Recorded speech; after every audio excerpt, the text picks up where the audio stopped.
10월 25일 출애굽기 37장 1절에서 29절까지 말씀을 가지고 예배의 원리는 예수 그리스도입니다. 예배의 원리는 예수 그리스도입니다. 이런 제목으로 하나님 말씀을 나누도록 하겠습니다. 이제 금송아지 사건 이후에 하나님께서 모세에게 보여주셨던 설계도대로 성막을 제작하는 과정이 출애굽기 나머지 부분입니다.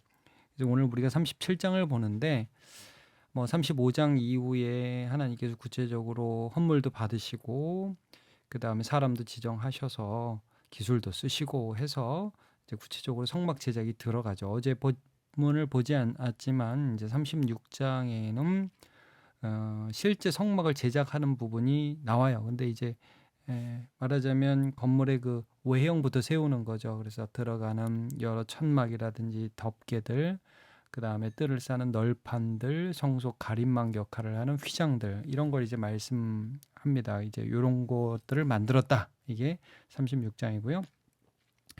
오늘 37장에는 그 성막 안에 들어갈 이제 구체적으로 성막이라고 그러면 그 텐트 안을 말하는 거잖아요. 물론 이제 이 성막을 말할 때 나중에도 보겠지만 성막 뜰에 있는 기구들, 물두멍이라든지 번제단도 나오고, 그 다음에 제사장의 옷 같은 것들을 굉장히 중요하게 다루잖아요. 이제 오늘 본문에 나오는 것은 그런 것 아니라 이 성막, 그 성소와 지성소 안에 들어갈 물품들 네 가지가 나오는 거예요.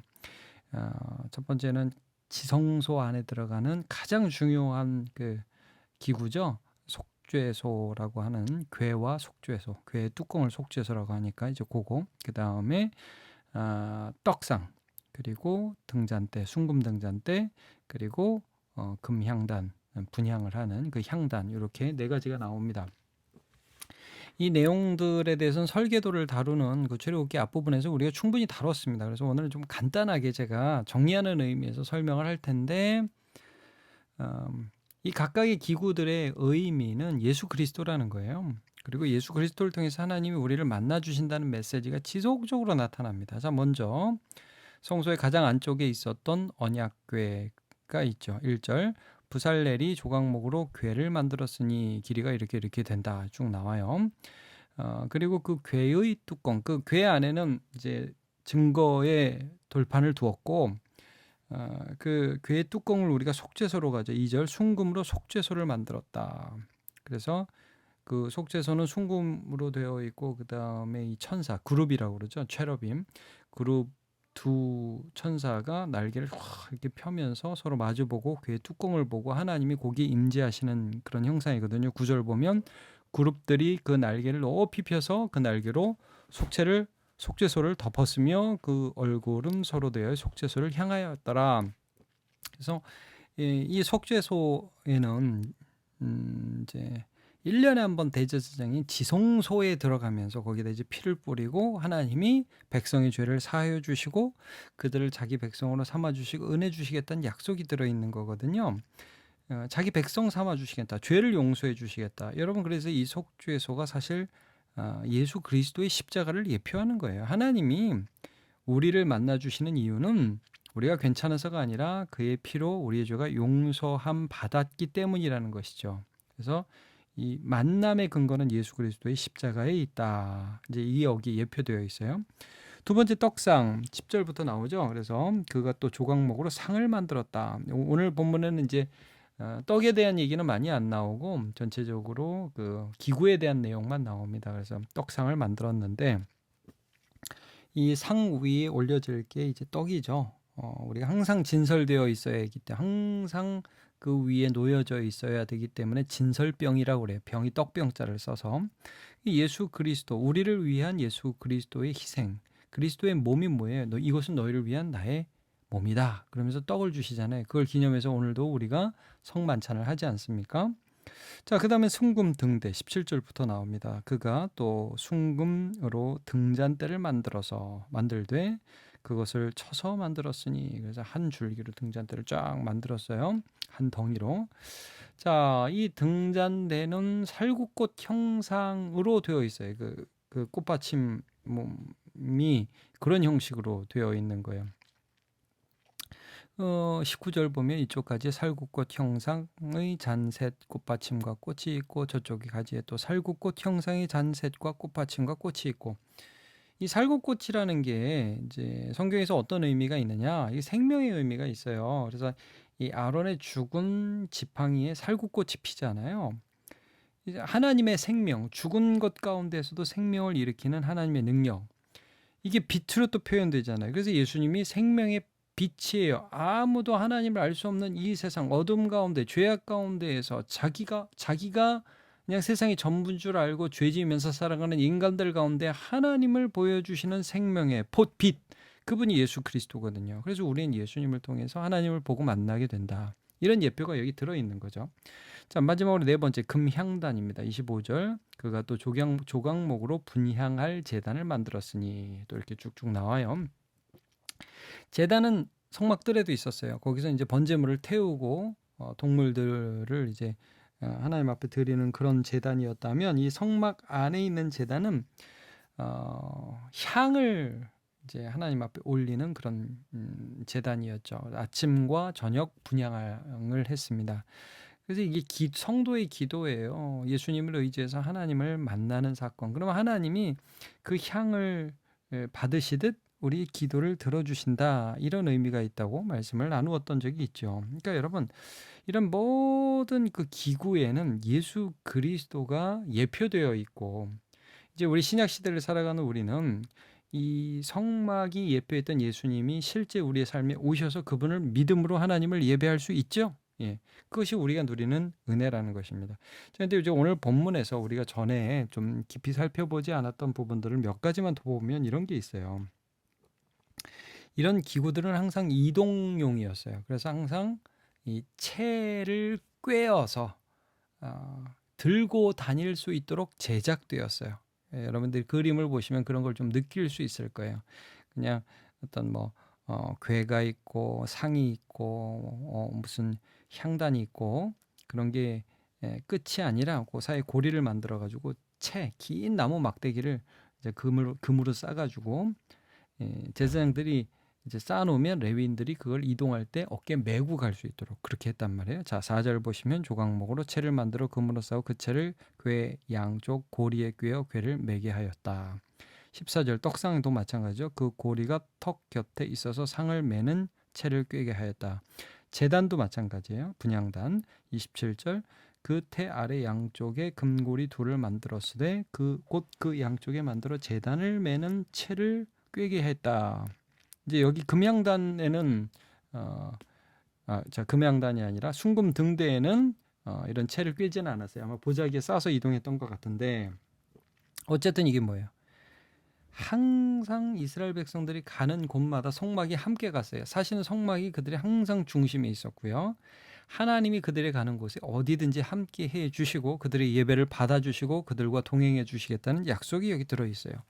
창세기 28장 15절 보면 야곱에게 이런 약속을 하십니다. 내가 너와 함께 있어. 내가 어디로 가든지 너를 지키며 어디로 가든지 너를 지키며. 그러니까 하나님이요, 이 성막을 통해서 우리에게 계시하시는 게 뭐예요? 어디로 가든지 그곳에 하나님 없을 것 같은 그곳에도 나는 너와 함께 있겠다. 누구 때문에? 예수 때문에. 이게 우리의 약속된 것이에요. 우리의 예배 가운데, 우리의 기도 가운데, 우리의 찬양 가운데 하나님이 함께 해주시겠다는 거예요. 거기 영과 진리로 예수 그리스도를 붙드는 우리의 예배가 있는 곳에 하나님이 함께 하시겠다는 거죠. 자, 여호수아 1장 9절. 내가 내게 명령한 것이 아니라 강하고 담대하라. 두려워하지 말며 놀라지 말라. 내가 어디로 가든지 내 하나님 여호와가 너와 함께하느니라. 역대성 18장 13절 다윗에게 말씀하십니다. 다윗이 에돔의 수비대를 두매 에돔 사람이 다 다윗의 종이 되니라. 다윗이 어디로 가든지 여호와께서 이기게 하셨더라. 어디로 가든지 어디든지. 자, 여러분 마태복음 18장 20절 두세 사람이 내 이름으로 모인 곳에 나도 그들 중에 있느니라. 아멘. 예, 예수님의 이름으로 모인 곳에 하나님이 함께 해주시겠다. 놀라운 약속이에요. 나 있는 여기로 니네들이 다 와. 안 그러면 다 안 돼. 그게 아니라 어디든 하나님 함께 해주십니다. 자, 그러면서 이 성막 기구들을 이렇게 이제 이동하는데 또 하나의 목적이 있었어요. 이렇게 궤를 괴나 여러 이제 기구들을 채를 통해서 어깨에 매게 하신 것은 경외하게 하시고 함부로 대하지 않게 하시는 하나님의 세심한 그런 계획이 있었던 거죠. 그러니까 이 레위인들도요, 이 성막 기구들을 만지지 못했어요. 이 제사장들이 쌓아놓으면 레위인들이 이제 막 그 어깨에 메고 갔단 말이에요. 이거 못 만졌어요. 나중에 여러분 법궤가 한번 블레셋에게 뺏기는 사건이 사무엘 상에 나오게 됩니다. 길보아 전투에서 이제 대대적으로 이스라엘 군사들이 패하면서 법궤를 빼앗기잖아요. 근데 이제 그 법궤를 찾아오는 과정에서 어떤 일이 있게 됩니까? 그 베스메스 사람들이 법궤를 들여다보죠. 그래가지고 그 사무엘상 6장 19절에 보면 70명이 죽게 됩니다. 이제 번역에 따라서 어디는 5만 70명이라고 하는데 아마 70명이 좀 맞을 것 같아요. 이게 이제 함부로 보면 안 되는 거예요. 그 다음에 그 법궤를 또 운반하는 과정에서 우사와 아요가 몰다가 우사가 법궤를 손으로 대서 죽는 사건이 또 벌어지죠. 그러니까 이 하나님을 경외해야 된다는 것을 항상 말씀하고요. 우리가 예수 안에서 하나님의 백성이 됐다는 게 이게 얼마나 영광스러운 것인지를 끊임없이 말씀해 주고 있는 것입니다. 자, 하나만 더 오늘 본문에서 좀 생각해 볼게요. 본문 보면 왜 설계도에 대한 말씀이 나오고 또 제작에 대한 말씀이 또 나오느냐. 순종이에요, 순종. 그대로 제작했다. 하나님이 말씀하신 그대로 했다라는 것을 굉장히 강조하고 있습니다. 말하자면 여러분 이거예요. 예배란 우리 마음대로 하는 게 아니에요. 예배는 하나님의 방법대로 하는 거예요. 금송아지로 예배할 수 없는 거예요. 그 하나님의 방법이 바로 예수 그리스도라는 것이죠. 예수 그리스도라는 원리를 대체할 수 있는 것이 없습니다. 그래서 요한복음 14장 6절 너무나 유명한 말씀이죠. 예수께서 이르시되 내가 곧 길이요 진리요 생명이 나로 말미암지 않고는 아버지께로 올 자가 없느니라 말씀하십니다. 예수 아니고 다른 방법으로 예배할 수 없습니다. 예수 말고 다른 것으로 하나님을 알 수 없습니다. 히브리서 4장 15절과 16절을 보면 이렇게 나와 있어요. 우리에게는 대제사장은 우리의 연약함을 동정하지 못하실 리가 아니요 모든 일에 우리와 똑같이 시험을 받으신 이로도 죄는 없으시니라. 그러므로 우리는 긍휼하심을 받고 때를 따라 돕는 은혜를 얻기 위하여 은혜의 보좌 앞에 담대히 나아갈 것이니라 그랬습니다. 우리의 대제사장은 예수 그리스도, 그분만을 의지해서 우리는 하나님께 나아갈 수 있다라는 것을 말씀하고 있습니다. 이 성막에 나타난 예수 그리스도라는 예배의 원리를 여러분 붙드시고 오늘도 그분을 의지해서 기도하시고 하나님을 만나시기를 축복합니다. 하나님 감사합니다. 오늘 성막을 실제 제작하는 과정을 함께 살펴보았습니다. 언약궤와 또 그 뚜껑인 속죄소, 또 떡상과 등잔대, 향담 이것들을 하나님 말씀 그대로 제작하였습니다. 우리는 말씀대로 예수 그리스도를 의지하여 하나님을 만나는 백성입니다. 오늘 우리가 어디로 가든지 하나님 함께 해주셔서 그곳에서 주의 이름을 부를 때 우리와 함께 해주시는 그 약속들이 성취되게 하여 주옵소서. 예수님의 이름으로 기도합니다. 아멘.